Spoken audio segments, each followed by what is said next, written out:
Всем привет! Я вернулась после долгого перерыва. Простите, пожалуйста, я болела, не могла много разговаривать, поэтому очень экономила силы. В основном только на основной канал выпускала видео. Здесь немножечко просела, но я вернулась, все в порядке.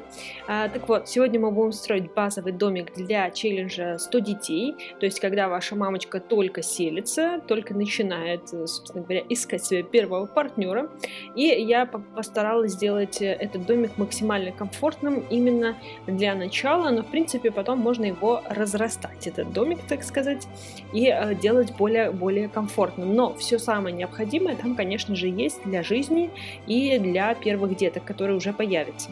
То есть, в принципе, сама конструкция этого дома составляет какую-то, гостиную, можно так сказать, кухню, что немаловажно, это 2 ванны, то есть для мамочки я сделала крошечную, но все-таки отдельную ванную. И есть отдельная ванная с ванной, так сказать, чтобы мыть тоддлеров.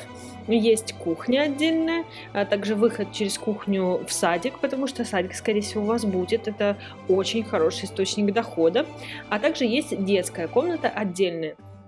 Конечно, лучше потом разделить тоддлеров и школьников, потому что тоддлеры, они могут будить ваших школьников, мучить их, не давать нормально отдохнуть, но это впоследствии. Вначале вполне себе они уже уживутся в одной комнате, и я впоследствии поставила там 2, по-моему, таких больших кровати, то есть уже достаточно взрослых, и 3 для тоддлера. Там вы уже играетесь как хотите, какие у вас будут дети, вы можете там что-то убирать в багаж, что-то добавлять.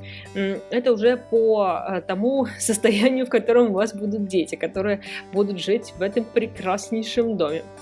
Конечно же, никакого декора практически нету, потому что все самое необходимое нужно было поставить, чтобы никого не обделить. Плюс я сначала пользовалась концепцией того, что я вот все самое необходимое как бы поставлю, но все самого худшего качества, но чтобы оно хотя бы было. Для начала это будет очень хорошо. Но впоследствии, когда я все уже заставила, я поняла, что у меня в принципе есть деньги и есть достаточно денег, и я начала уже менять более адекватный, в общем, ставить и на кухне. Я печку поставила нормальную, и холодильник нормальный поставила. И самое главное, это, конечно же, кровать мамочки, потому что она должна хорошо высыпаться, так как у нее часто маленькие дети, а они не дают нормально спать, поэтому хорошо, если у мамы очень хорошая кровать.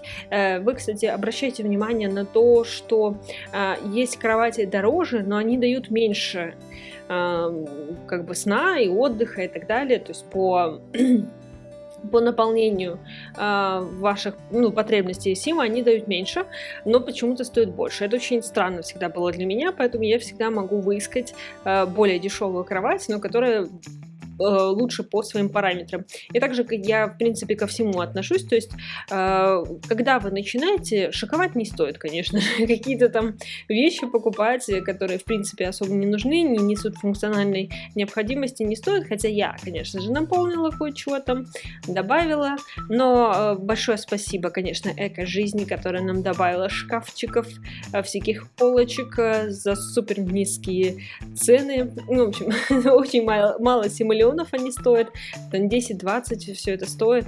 Я бесконечно благодарна, то есть ими можно немножко заставить, немножечко сделать, не такую пустую, конечно, комнату и как-то облагородить немножко, потому что, конечно, мало денег это мало денег, но хочется немножечко красоты, поэтому можно немного украсить, но я еще и поставила, конечно же, мольберт, потому что за счет картин, за счет сада можно очень быстро и хорошо подняться, поверьте мне.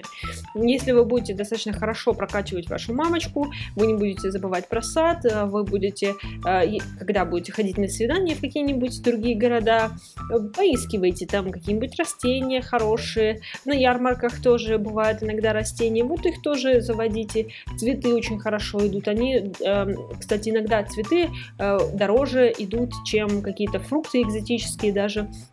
Поэтому не стесняйтесь, отбирайте все кусты, которые вам попадутся, потому что парочка кустов иногда с какими-нибудь красивыми цветами может принести вам несколько тысяч за раз, да, и такое бывает. и вы можете обеспечить своих детей, себя и, в общем, комфортный уровень жизни подняться. Поэтому хорошо налаженный быт именно в плане картин, он тоже может обеспечить даже лучше зарплату, можно так сказать, чем если бы ваша симка ходила на обычную работу и получала бы какие-нибудь повышения, премии, бонусы.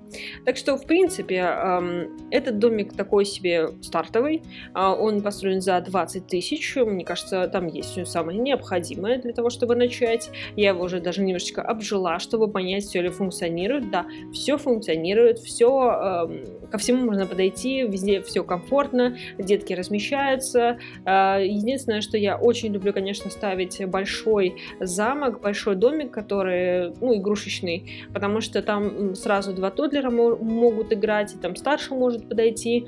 Он хорошо отвлекает от ночных кошмаров, которые бывают у тоддлеров, чтобы они не будили мамочку. Я всегда отправляю туда, в общем, играть в этот замок, но он очень большой, он не очень дорогой, но действительно занимает слишком много места, и я его ставлю только в тех домах, где достаточно, собственно говоря, для этого места, чтобы тоддлеры все-таки могли подойти к нему.